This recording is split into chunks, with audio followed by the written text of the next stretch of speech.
To Myself podcast. My name is Matthew Miniman, and this is episode 6. What can airports teach us about performative security? So, it's getting to be about Christmas time.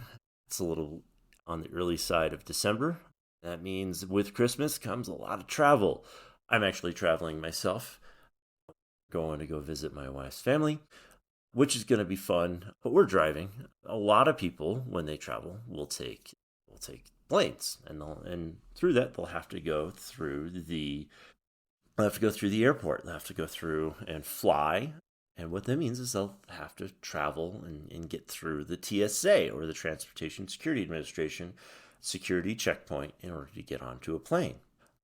If you don't know what the TSA is, what the Security Administration is, and what airport security looks like, because you're probably one of those people who, is crazy and likes to take trains across the United States and spend 6 weeks on a train, or you're a European bougie bastard and your trains are just fantastic. If you don't know what the TSA is like and what security is like, here it is. It started early 2000s as a result of hijackings and planes being used as weapons, and it is intentional. Its initial purpose was to reduce the risk to Americans. At least that's what it was on paper. And the way that it works in the real world is that when you get to a checkpoint here in Colorado, we have Denver International Airport. Denver International Airport has 2 checkpoints and a secret third checkpoint A, where when you're trying to get onto a flight, you have to walk through this winding path, waiting for everybody to get their checkpoint, to get their boarding passes checked against their driver's license or passport. They have to have their luggage scanned. They can't wear shoes. They have to remove any jackets. They have to remove any liquids. You can't carry liquids over 3.5 ounces, which is a random number. You have to take out any large battery electronics. So you have to take out your laptop. You have to take out your tablet. You can't carry anything on your person. You have to have just your clothes. And then you have to be subjected to a body scanner. Or if you're old or really young, you can walk through a metal detector, which okay. But the whole point of this is to prevent weapons, drugs, potential explosives, and illicit materials that could cause harm to a flight or risk somebody becoming violent and doing something inappropriate or malicious on a flight. Because when you're up in the air, you only have 6 people who work on that plane to prevent anything from happening. And so you're putting people's lives at risk by not protecting them from that type of malicious activity. And so the TSA currently hires 60,000 people in the United States and has a budget of $10.8 billion. That's with a B, $10.8 billion. That's a lot of money. That's a lot of people. That's a huge organization. That is gigantic. So what is it that they actually do? What is it that they accomplish? Well, according to the Heritage Foundation, who sent through TSA screeners, or who sent testers through the TSA process, TSA screeners failed to detect weapons, drugs, and explosives almost 80% of the time. Yeah, and this is a statement directly from Heritage. The results of the test show that the TSA screeners failed to detect weapons, drugs, and explosives almost 80% of the time. While the exact failure rate is classified, multiple sources within TSA indicate it is greater than 70%. Insanity. If I failed at my job 70% of the time, not only would hackers be just fantastically happy, but I would be out of a job, and I don't think anybody would hire me. So that being said, this is an insane thing. Like, what do they actually do? What do they accomplish? The TSA is a stress additive to the whole process. It's intended to stop malicious activity, but it's not necessarily doing anything to accomplish that. Does it actually do? Well, from the perspective of cybersecurity, and the security industry, one of the things we talk about, or one of the things we notice, is called performative security. And performative security is the concept that you are doing security kind of for the sake of security. You're not really doing security because it's actually going to accomplish anything. You're doing security so that people feel better, so that it appears you're doing something, so on and so forth. This can be seen in a lot of ways around the world, not just the TSA. You see cops walking on a street, you see security guards walking around a mall, you see security professionals around a stadium. You see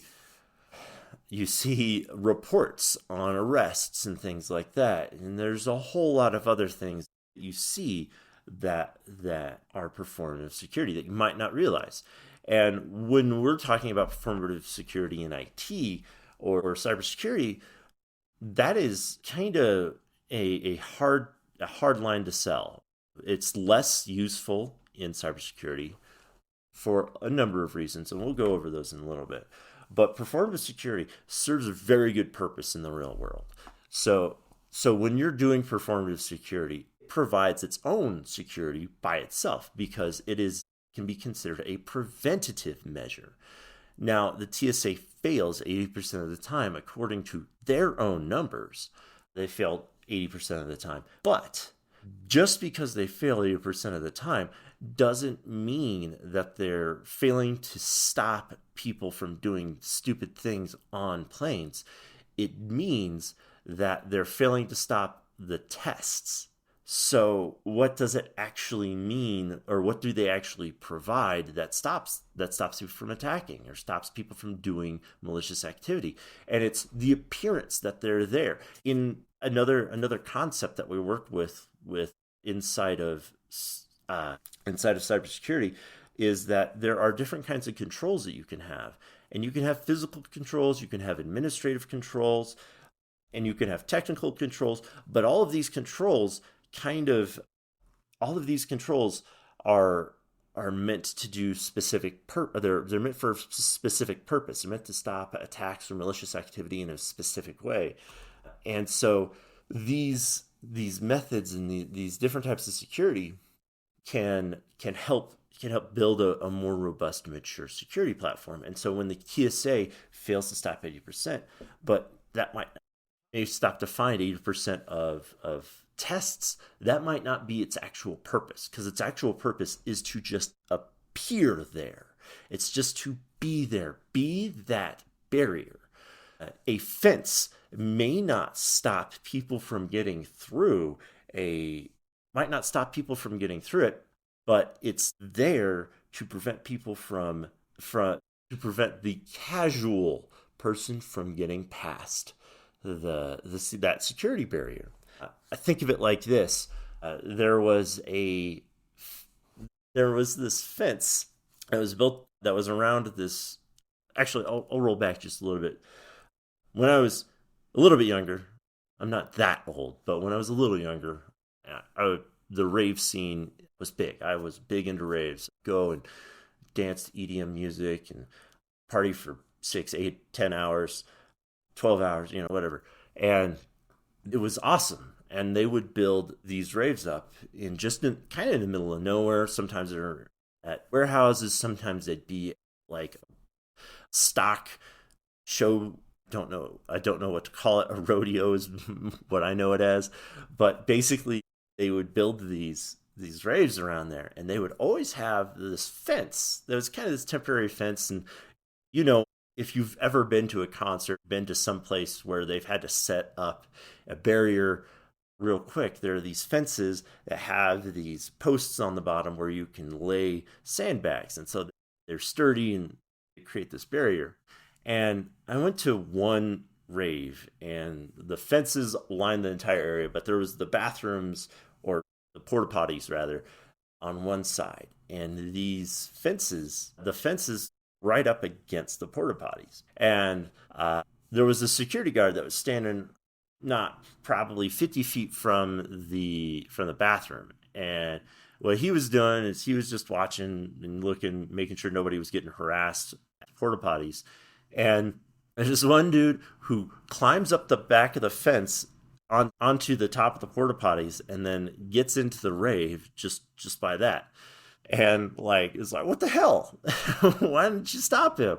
And asking the security guy, he was like, well, yeah, that happens, and if he's gonna get in, he's gonna get in. I'm not gonna stop him. It's there to stop people from getting in. It's to stop most people from getting in. So it's whatever. He'll get caught somewhere down the road, I'm sure. I'm not. And so that's kind of what this. That's kind of what the TSA does. It's not going to stop really, really, really impassioned people, but it's going to stop the casual crime, and it's going to prevent the ease of access. Now, the TSA's other methods may not be visible. The TSA's other preventative measures may not be visible. The ones we're seeing where we're having to wait in line and have our boarding pass checked, that's the performative security part. But there may also be another security aspect of the TSA that we're not seeing, that people that the public is not akin to, we don't have any knowledge of. And part of that can do know about. We know about the no-fly list, and we know about actual terrorists lists and things like that, but we're not entirely sure work the TSA does behind the scenes. And so while the performative security aspect might not be doing anything to prevent actual attacks, something else that the TSA does may be doing that. And that's kind of how it works in cybersecurity as well. And when we're talking about performative security in cybersecurity and IT, what we're talking about is it's called box checking. And what that means is you're really only using or performing the cybersecurity function to check a box. It's just to make sure that it's there so that you can technically say that you're doing it. And as an example, there are penetration tests, and then there are penetration tests. And what I mean by that is certain compliance frameworks, HIPAA, PSI DSS, NIST, 800-171, TeamMC v2, all of these different cybersecurity frameworks require that you have a penetration test against your network done at least once every year. Or at least that's the suggestion. They suggest or they require that you have a penetration test done every year. And so what that entails is when you're doing a penetration test, you have somebody who sits on the perimeter of your network and pings your network and attempts to get in and find any vulnerabilities against it. And a good penetration tester will do a lot of scanning your network, analyzing the information they're getting back, doing crawls against your website, doing crawls against all of the information that they can find. They will attempt to dive deeper into your network by understanding information they've been given and by providing you with a list. And they'll have all of this. And then they can also scope some additional things like, okay, let's pretend that you fail that your firewall fails. So I need you to reduce your firewall's capacity for me so I can pretend it's not there, and then we can see what sort of controls you have if your firewall were to fail or misconfigured, whatever. And so penetration testers, some will do this. They'll go and they'll just ping and they'll ping and they'll ping.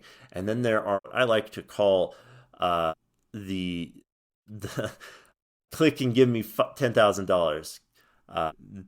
They're the easy button guys, and these are akin to script kiddies in the hacking world, because all these guys do is they push a button and they let their scripts run, and then all they do is give you a report that is very basic. It's not robust. It's not complex. There's no there's no depth to what they've done to penetration test you. Now they have technically done a penetration test because they have attempted to get into your network, but it's like it's very surface.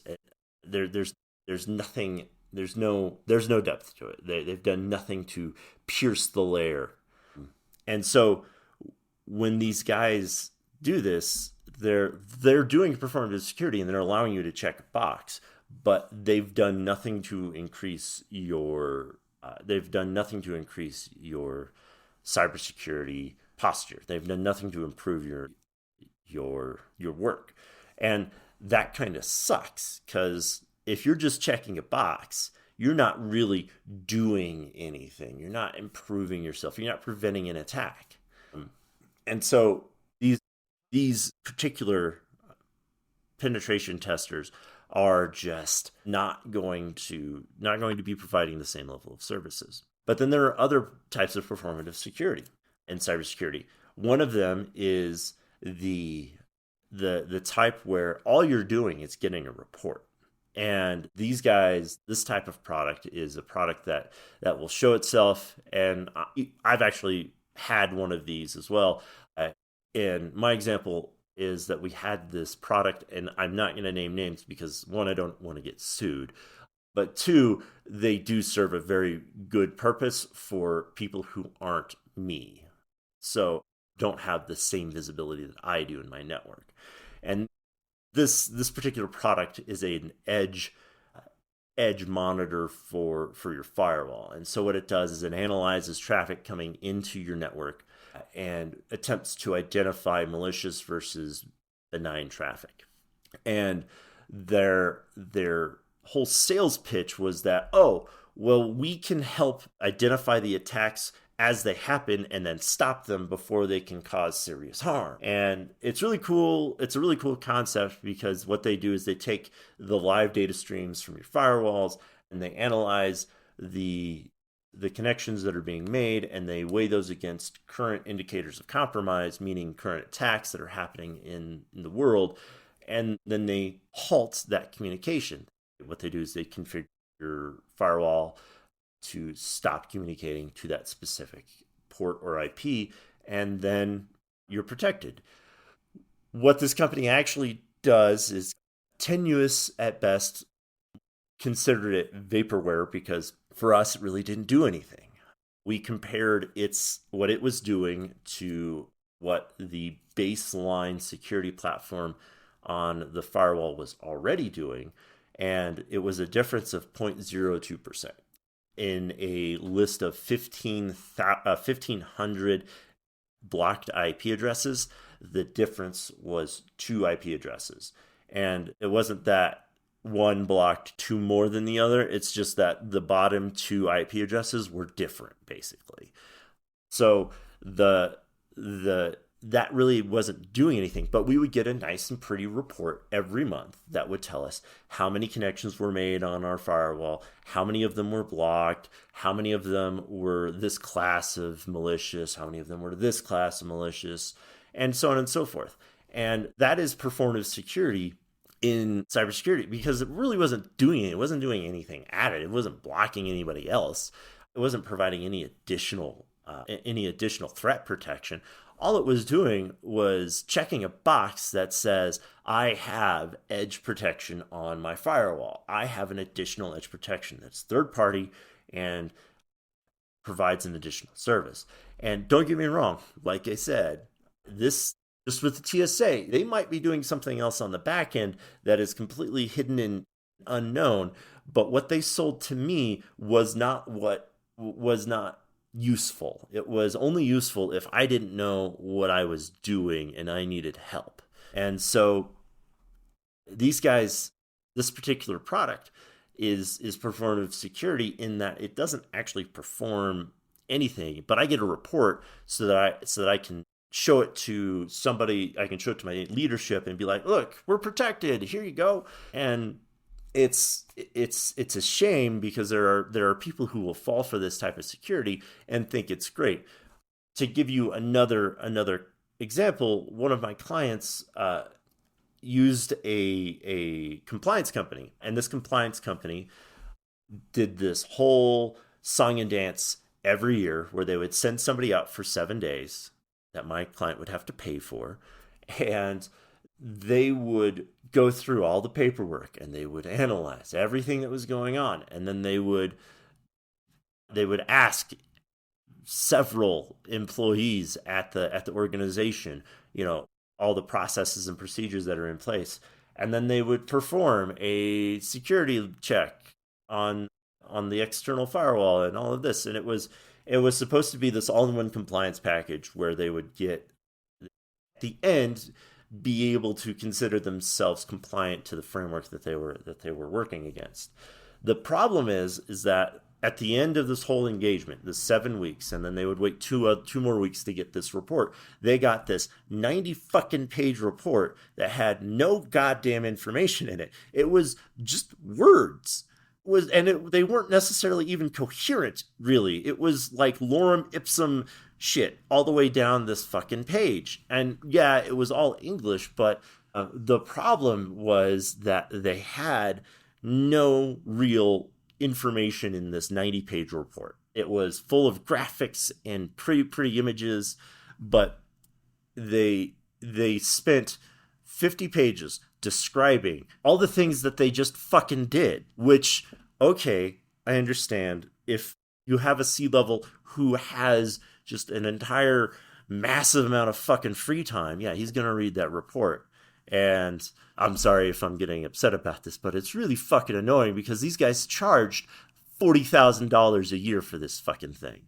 And it was an insane amount of money to get this fucking report that had no information on it. It didn't have any information about what they could improve. It didn't have any information about what they were lacking in. It didn't have any information about where there was a gap.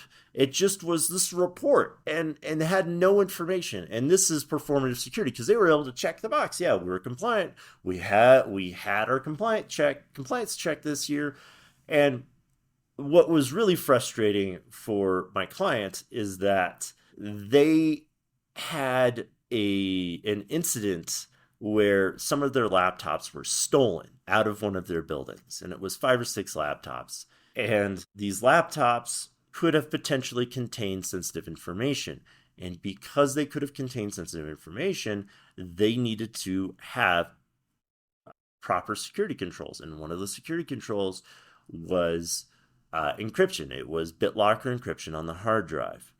And my client, thought that they had BitLocker encryption on the hard drive, and then found out that they didn't.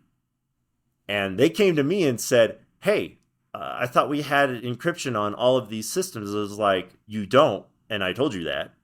And you chose to do nothing about it. And then my client went back to the compliance company and looked at their report and was like, here, it says we have encryption, but we don't. Why does this say we do? And their excuse was, oh, well, that's what your people told us. And that is the sign of of performative security and bad compliance company, in that they were so fucking confused. Weren't confused, but they weren't focused and go the next step and verify that the information was accurate as to what they were being told.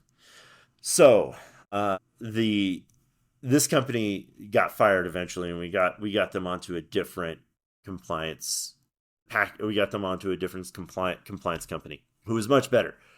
But this is where the danger lies in performative security. This report, while very pretty and very nice and very, very fucking long, was amazing. Was great. Report is good, and don't get me wrong. Reports have their own place and their own time, but without actual actionable information, it makes this useless. All it does is give you the warm and fuzzies and check that box. So what can we do on the side of cybersecurity? What can you do as a business owner, or you do as a leader in your company to help prevent this type of performative security from only appearing to be doing things? Well, as I said a little bit earlier with that company, trust but verify. I mean, ask the question and get an answer, but verify. Know enough about what it is that thing does to verify what it does, but also have somebody who can go in and make sure that that's actually a useful task. Because like that edge protection thing that I do not want to use, we demoed it and we found out that it just wasn't that great. So we decided not to use it. But we know we're doing. And so if you're not entirely sure and you're just being taken in by these folks, it's good to just ask somebody else. If you have a friend, if you have a resource that you can go to that can let you know, hey, this particular product is not useful. This one over here is, and this one isn't. Or this particular product will only be performative in your environment, and this one over here will actually be doing something useful for you. So make sure you have somebody who can do that, a resource that can do that. For bigger companies, that's going to be a CISO or a greater strategic mind for security, and hopefully they're good at what they do. But generally what you want to do from there is you also want to make sure you're incorporating your security rollout and your security products and your platforms in a mature fashion. You want to make sure that you have things layered and covering multiple aspects so that you're not just left with something that's generating reports that isn't actually doing anything. So another aspect of this is that when you're doing performative security, make sure that you understand when you're doing performative security and when you're actually doing something useful. I will admit there are times when I practice performative security, but it's to remind my clients that I exist.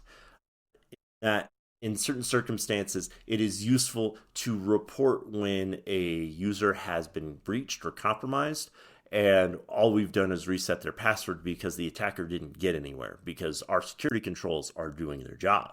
It's very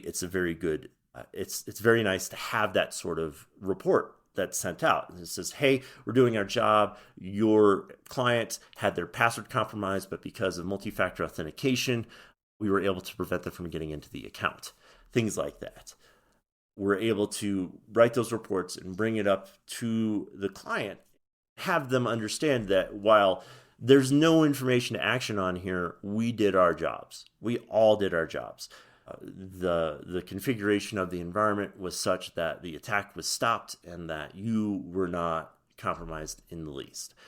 But it's also it's a good reminder for them to think about security, because as we've seen, when you don't think about security, then you tend to lapse and things become exposed and so on and so forth. It's how people normally are. You want to do the easy thing. You want to take the path of least resistance. And so by that, security in its nature is resistance. It is inconvenience. And so it's a good reminder for people to think about security when they see performative security. When they see things happening, they can then think about it and try to understand and be conscious of what they're doing and what others are doing. And so, like the TSA, when you're doing performative security, if you see something, say something. Anyways, this has been another episode of I T'd Myself podcast. And the sources for this episode were the Heritage Foundation at heritage.org, Omaha Central Register, and the TSA.gov website. I'll have all of these links up on the episode notes. But other than that, I hope you guys have a great day.